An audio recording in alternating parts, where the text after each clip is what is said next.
اسلام اور قرآنی بنیاد، اسکرپچرل فاؤنڈیشن۔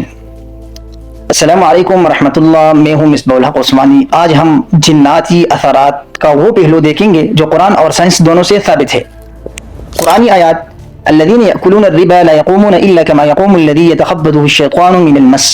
ترجمہ: وہ لوگ جو سود کھاتے ہیں وہ قیامت کے دن نہیں کھڑے ہوں گے مگر اس شخص کی طرح جیسے شیطان نے چھو کر مس کر کے بولا بنا دیا ہو۔ سورۃ البقرہ۔ نمبر 1، اسکرپچرل فاؤنڈیشن، مطلب شرعی یا کتابی بنیاد۔ اس آیات سے ثابت ہے کہ شیطان یا جن انسان کو مس چھو کر اثر انداز ہو سکتا ہے۔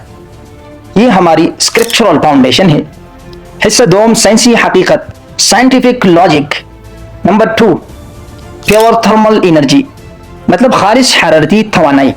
قرآن کہتا ہے کہ جنات من مارج من نار، آگ کے شعلے سے بنے ہیں۔ سائنس کی زبان میں یہ پیور تھرمل انرجی ہے۔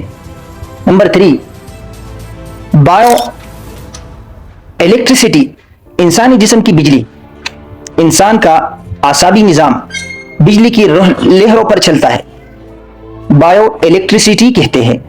نمبر 4، الیکٹرو میگنیٹک انٹرفیرنس، مطلب لہروں کا ٹکراؤ۔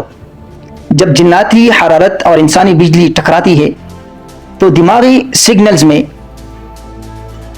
الیکٹرو میگنیٹک انٹرفیرنس پیدا ہوتا ہے جس سے وہم اور درد محسوس ہوتا ہے۔ علامات اور پہچان۔ نمبر 5، نیورالجیا، اعصابی درد۔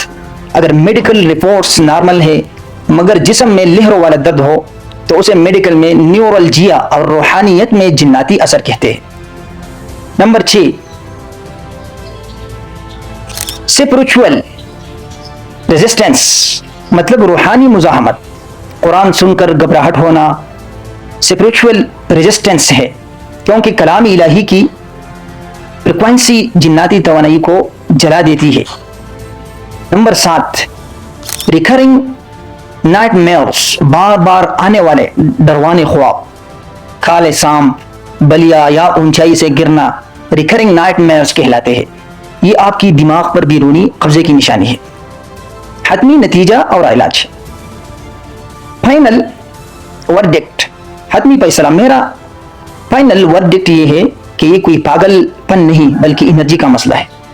علاج کی آیات وَنُنَزِّلُ مِنَ الْقُرْآنِ مَا هُوَ شِفَاءٌ وَرَحْمَةٌ لِّلْمُؤْمِنِينَ۔ ترجمہ: اور ہم قرآن میں ایسی چیزیں نازل کرتے ہیں جو ایمان والوں کے لیے شفا اور رحمت ہے۔ سورۃ بنی اسرائیل۔ اختتام، اس لیے 5 وقت کی نماز اور سورۃ بقرہ کی تلاوت کو اپنا معمول بنائیے۔ الخوارزمی ڈیجیٹل کو سبسکرائب کرنا نہ بھولیے۔ اللہ حافظ۔